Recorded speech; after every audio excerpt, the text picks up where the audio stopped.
दोस्तों, मैं विकास कुमार आप सभी का स्वागत करते हैं सनराइज ऑफिशियल के इस ऑनलाइन प्लेटफॉर्म के ऊपर।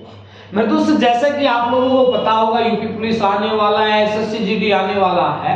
तो पिछली क्लास के अंदर मैंने जो आप लोगों के लिए वीडियो बनाया था, मैंने वेदों के ऊपर वीडियो बनाया था और वेद का फर्स्ट पार्ट मैं आप लोगों को करवा चुका हूं। तो आज से मैं सेकंड पार्ट लेकर के चलने वाला हूं, क्योंकि 4 वेद थे, उन 4 वेदों में मैंने आपको एक वेद लिखवा दिया था। तो आज जो हम बातें करने वाले हैं, एक वेद के ऊपर बात करने वाले हैं। उस वेद का जो नाम पड़ता है, उस वेद का नाम पड़ता है दोस्त क्या?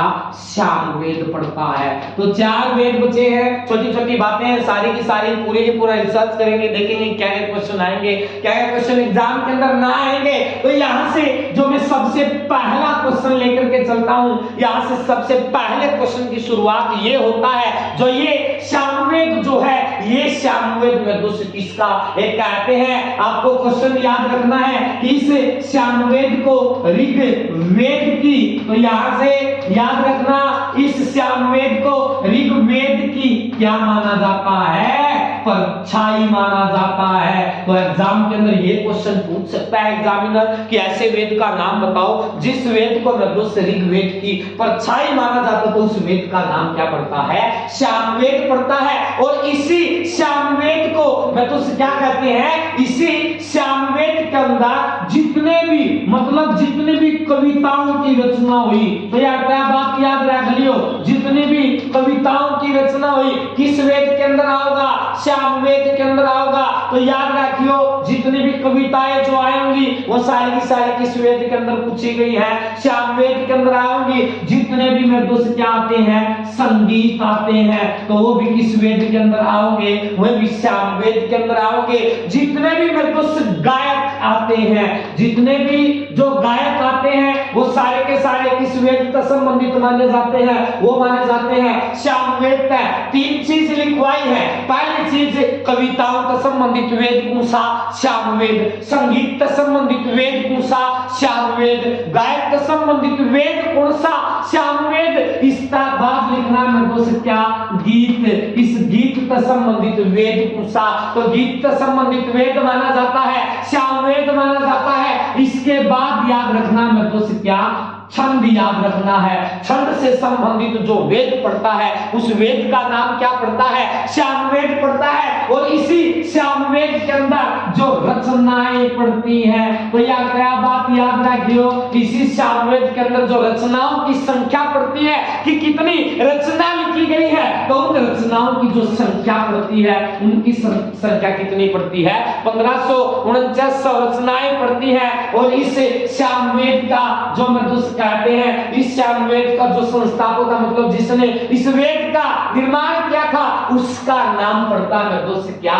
नारद जी। तो यार क्या बात याद रख लियो, जो नारद जी थे, इस नारद जी ने कौन से वेद की रचना करी थी? उस वेद का जो नाम पड़ा, उस वेद का नाम पड़ता है दोस्त क्या?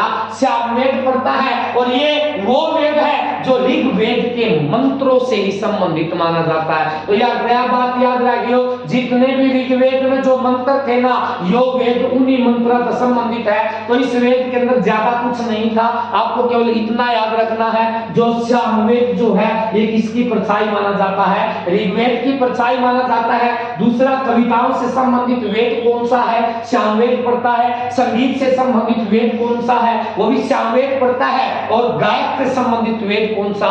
सामवेद। छंद से संबंधित वेद कौन सा? सामवेद। और इसके अंदर क्या आता है? संगीत हुआ, गीत हुआ, छंद हुए, सारे के सारा माओवाद के लगा आइयो सामवेद लगाकर क्या रहा है। इसके बाद जो दूसरे वेद का नाम पड़ता है, उस वेद का नाम पड़ा मेरे दोस्त क्या? जो तीसरा वेद आता है, उस वेद का नाम पड़ता है मेरे दोस्त क्या? यजुर्वेद। तो यार बात याद रखियो, जो भी छोटा सा वेद है, लेकिन याद रखना इतना इंपॉर्टेंट है। यूनि बेरा कैक पेपर में आज तक क्वेश्चन पूछा गया है। जो यजुर्वेद जो था ना, इस यजुर्वेद की जो रचना किया था। तो यह क्या बात याद रखियो कि इसकी जो रचना लिखा था वो किसने इसकी रचना करी थी? तो एक नाम सुना होगा, उसका नाम पड़ता है के विश्वामित्र। विश्वामित्र जो थे ना, उसने तो गायत्री मंत्र की रचना करी थी। यह बात याद रखियो। इस विश्वामित्र ने किस वेद की रचना करी? यजुर्वेद की करी। और ये वो विश्वामित्र था जिसने क्या था? गायत्री मंत्र की रचना करी थी। यह क्वेश्चन में एग्जाम कई बार पूछा जा चुका है कि गायत्री मंत्र की जो रचना किया था, इस गायत्री मंत्र की रचना किसके द्वारा किया गया था? वो किया गया था विश्वामित्र के द्वारा किया गया था। और इस विश्वामित्र ने गायत्री मंत्र की रचना किस मंडल के अंदर किया था? ये क्वेश्चन भी एग्जाम के अंदर आ सकता है कि किस मंडल के अंदर गायत्री मंत्र की रचना किया गया था। तो उस मंडल का जो नाम पड़ता है, उस मंडल का नाम पड़ता है दोस्त क्या?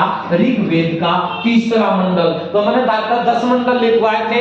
इन 10 मंडलों के अंदर से एक तीसरा मंडल एक ऐसा मंडल था जिस मंडल के अंदर में दोस्त किसकी रचना किया गया था? गायत्री मंत्र की रचना, जो कि विश्वामित्र ने, जिसने एक वेद का निर्माण किया, वेद का नाम क्या पड़ता है? यजुर्वेद पड़ता है। और इसी वेद के अंदर मैं तो क्या कहते हैं, इसी वेद के अंदर एक तो आपने नाम सुना होगा यज्ञ का। नाम सुना होगा कि ना सुना होगा? यज्ञ। यज्ञ एक ऐसी चीज है जिसके अंदर मनुष्य प्लस भगवान को जोड़ा जाता है। तो यज्ञ की जो शुरुआत हुई ना, इस यज्ञ की शुरुआत किस वेद के अंदर हुई थी? इस यज्ञ की शुरुआत हुई थी यजुर्वेद के अंदर। और ये यज्ञ जो कार्य करता है तो उसकी चीज का कार्य करता है मनुष्य प्लस किसको? भगवान को जोड़ने का जो कार्य करता है वो कौन करता है? यज्ञ करता है। तो यार क्या बात याद रखियो, मनुष्य प्लस भगवान को जोड़ने का जो कार्य करता है वो कौन करता है? यज्ञ करता है। और इस यज्ञ का वर्णन सबसे पहले हमको कहां पर मिला था? कौन से वेद के अंदर से मिला था? उस वेद का नाम जो पड़ता है, उस वेद का नाम क्या पड़ा ना दोस्त? क्या वो नाम पड़ता है? यजुर्वेद पड़ता है। और इसी वेद के अंदर जब यज्ञ होगा, इस यज्ञ के अंदर लकड़ी को भी तो डाला जाता है। डालते हैं कि ना डालते? इस बात का जवाब देना मुझको। जब आजकल तो हम आम की लकड़ियां न डाल देते हैं, लेकिन आम की लकड़ियों से पहले एक लकड़ी होती है जो हमारी मानवता के अंदर है, जो इससे भी शुद्ध मानी जाती है। उस लकड़ी का जो नाम पड़ता है, उसका नाम पड़ता है दोस्त क्या? चंदन की लकड़ी। तो यह बात याद रखना, कोई लड़की लिख ले, चंदन की लकड़ी का जो प्रयोग किया जाता है ना, जो सबसे पहले चंदन की लकड़ी का प्रयोग किया गया था, इस चंदन की लकड़ी का प्रयोग सबसे पहले किस वेद में किया गया था? वो किया गया था यजुर्वेद के अंदर। जब चंदन की लकड़ी का प्रयोग यहाँ किया गया, क्या की उत्पत्ति हुई? पहली बात दो निकल कर आई। पहली यज्ञ की शुरुआत हुई, दूसरा चंदन की लकड़ी की शुरुआत हुई, तीसरा जब यहाँ हवन होया, यहाँ तक सबसे जरूरी चीज निकल कर आई, उस चीज का नाम पड़ा दोस्त के, यहाँ तक चीज निकल कर आई। ये देखियो सारे के सारे हम हवना में बैठे हैं, इस बात का जवाब दियो।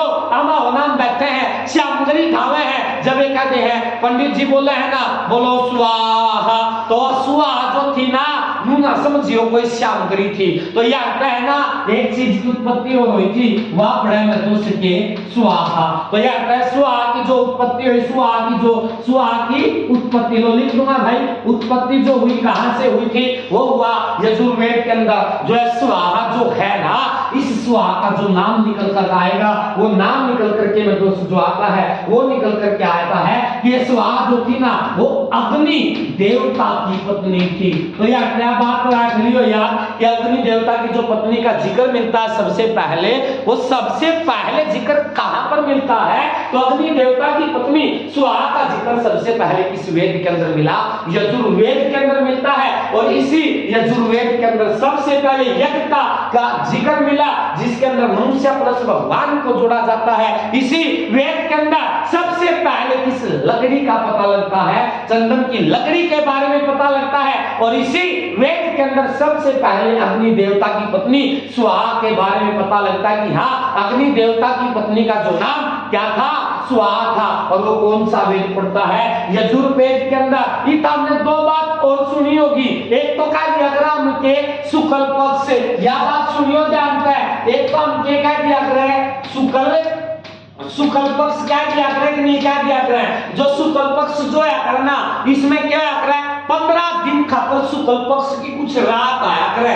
इस बात में ध्यान से सुनियो रे, जो शुक्ल पक्ष जो था ना, इसमें क्या होया करे 15 दिन खातर जो रात जो है करे ना, कह दिया करे हमारे का मां की भाषा में कह दिया करे अब चांदन लाग रहा है। यह बात सुनियो ध्यान से, जो 15 दिन जो कह रहा करे चांदन राग रहे, एक तो शुक्ल पक्ष हुआ है और दूसरे का नाम के है कृष्ण पक्ष।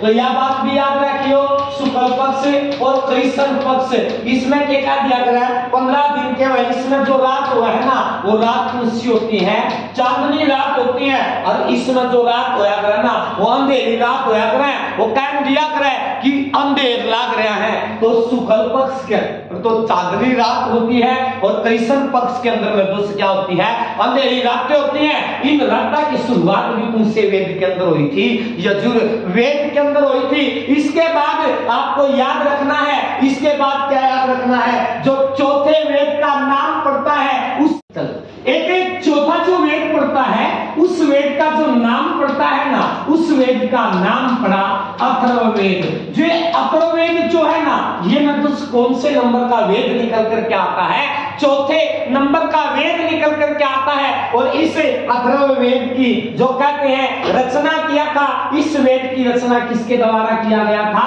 वो किया गया था अथर्वा ऋषि के द्वारा। तो यार क्या बात याद रखियो, अथर्वा ऋषि ने कौन से वेद की रचना किया था, वो जो चौथा वेद जो पड़ता है, और उस वेद का नाम क्या पड़ता है, उस वेद का नाम पड़ा अथर्ववेद। अथर्ववेद की रचना किसने किया, अथर्वा ऋषि के द्वारा किया गया था। और इस वेद के अंदर सबसे पहले में तो उसकी चीज का वर्णन मिलता है, सबसे पहले वर्णन मिलता है तो उसकी चीज का आपको याद रखना है, जादू टोना।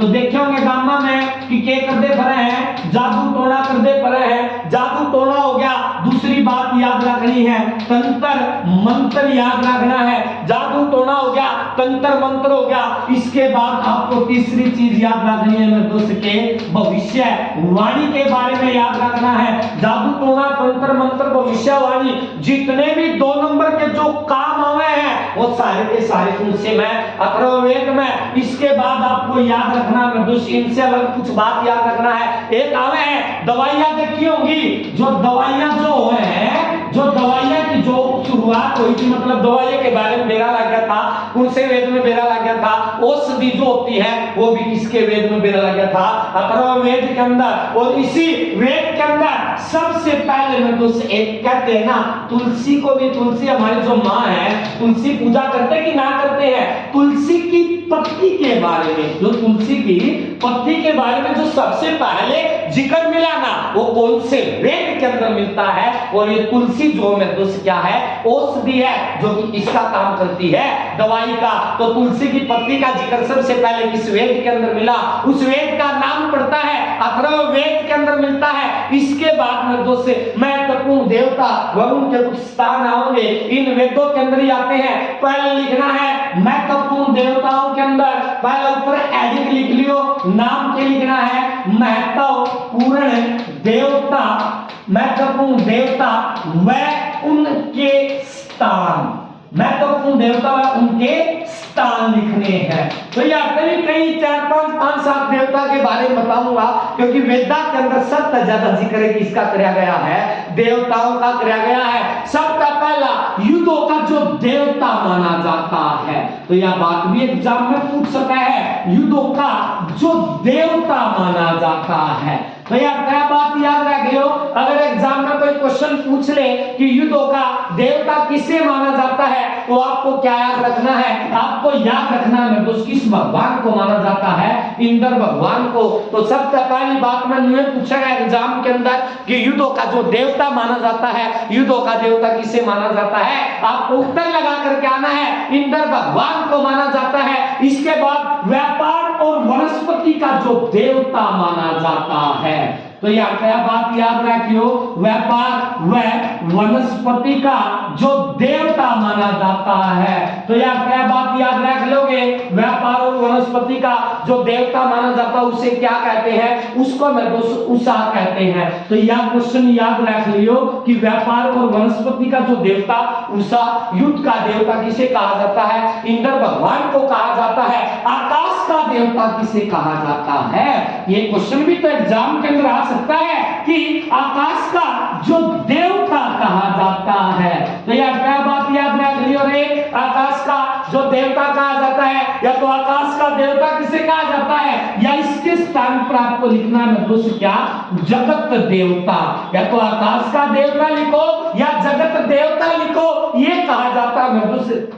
किसको कहा जाता है, आपको याद रखना है, घो को याद रखना है। युद्ध का देवता, युद्ध का देवता मैंने धरती के बताया इंद्र भगवान, व्यापार और वनस्पति का देवता उषा को बताया, आकाश का देवता जगत देवता किसको बताया, घो को बताया। इसके बाद आपको जो चौथा याद रखना है वो याद रखना है, पशुओं का जो देवता कहा जाता है। तो यह क्या बात याद रख लियो रे, पशुओं का जो देवता होता है, पशुओं का जो देवता होता है, उस पशुओं के देवता को क्या कहा जाता है, उसको कहा जाता है दोस्त क्या कहा जाता है, पूषण कहा जाता है। तो पशुओं के देवता को दोस्त क्या कहा जाता है, पशुओं के देवता को पूषण कहा जाता है। इसके बाद याद रखना है, विवाह के देवता को क्या कहा जाता है, जिसका भी विवाह हुआ है ना, उनका भी एक देवता है, उस विवाह के देवता को क्या कहा जाता है, उसको कहा जाता है दोस्त क्या कहा जाता है, असर कहा जाता है। तो यह क्या बात याद रखियो, विवाह के देवता को क्या कहा जाता है, इस विवाह के देवता को दोस्त क्या कहा जाता है, असर कहा जाता है। इसके बाद जो क्वेश्चन निकल कर क्या आता है, इसके बाद निकल कर क्या आता है, भगवान, इसके बाद भगवान व मनुष्य का जो दोस्त जोड़ता है, उसका भी एक देवता होता है, उसको कहते हैं दोस्त क्या, अग्नि देवता। तो यार क्या बात याद रखियो, भगवान का जो देवता माना जाता है, भगवान प्लस मनुष्य को जो आपस में जोड़ता है, उसको दोस्त क्या कहते हैं, उसको कहते हैं अग्नि देवता कहते हैं। इसके बाद लिखना है दोस्त क्या, सोम देवता। जो सोम देवता भी है, पहले लिख दिया मैंने, जो सोम देवता जो है ना, जो क्या का देवता है, याद रखना है दोस्त क्या, वनस्पति का, वनस्पति जो है ना, उस वनस्पति का जो देवता माना जाता है उसको क्या कहा जाता है, सोम देवता कहा जाता है। या तो वनस्पति का देवता कहते हैं, या इसके स्थान पर आपको क्या याद रखना है, जंगल का देवता कहते हैं। तो आज की इस वीडियो के अंदर दोस्त इतना ही। अगर आपको ये वीडियो अच्छी लगती है तो हमारे चैनल को लाइक करें, शेयर करें, सब्सक्राइब करें। धन्यवाद दोस्तों।